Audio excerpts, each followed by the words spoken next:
I'm Dr. Judith Thompson. And I'm Dr. Eli Camp. Thanks so much for joining us today.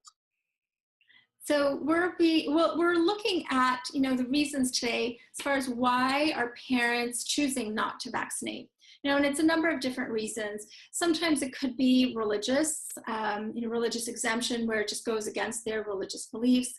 In other cases, it could be philosophical because they don't believe in the process of vaccinations. Then there are other groups of parents. So for example, some parents who are seeing their neighbors' children, their health being affected after getting vaccinated. Other parents are concerned about the ingredients that are being used in vaccines. Some parents might think, I just don't know, and I'm actually scared about what I'm seeing.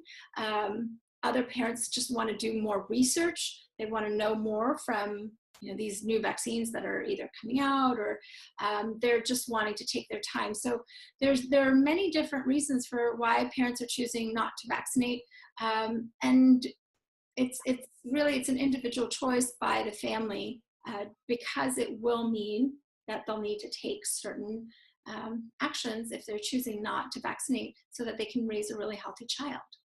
Mm-hmm. And I think another reason too, that I know this is personally for me, I'm the primary caregiver for my grandchildren, is that I don't necessarily see the research that establishes that vaccines are safe. The way vaccines come to market is completely different than all other drug therapies. And they don't have to go through the same process.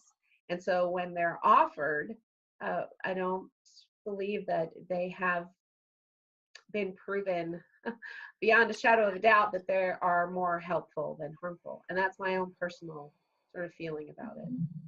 Yeah. So one thing that we think is important for you to know about, if you don't already know about, and I'm going to show you this on my screen here, is something called the Vaccine Adverse Event Reporting System. And so this was a tool that was established by the CDC and the FDA to help monitor how safe a vaccine is, and to, be able to take action should they be able to determine that a vaccine should not be used. And here it's at vaers.hhs.gov. They have a new online form. And this can be used by doctors or by parents or other caregivers. Anyone who believes they've seen an adverse event or, adverse reaction to a vaccine can come in and make a report. A couple of important things, though, for you to know is that in order for it to count as an adverse effect, it has to be verified. And Dr. Thompson, doesn't that mean that it has to be the doctor that verifies that? Right. So it would have to be a medical professional. The parents aren't considered medical professionals. So you would actually need to take your child into their pediatrician and have the pediatrician diagnose the adverse effect. And make the report, I believe. Right. It has to be made by the healthcare professional. Mm-hmm. And there's some interesting statistics about how many times a healthcare professional will actually associate the vaccine with the adverse effect. Yes? Yeah, a lot of times, something will happen and the doctor might just say, well, that's a normal reaction, or don't worry about it, or that's probably something else. So they may not be aware that these are, early signs of vaccine adverse reactions. So yeah, it's something to stay on top of.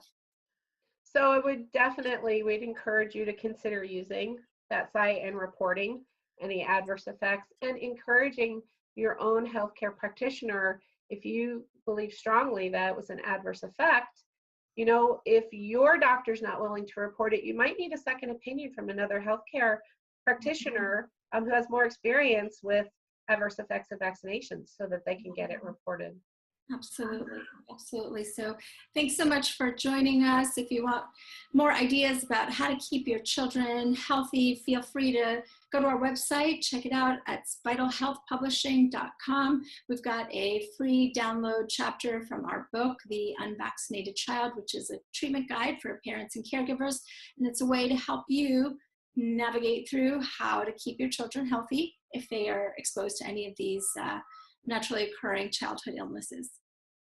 Thanks so much. Make sure and like us and follow us on Facebook and tell all your friends about us. Thanks.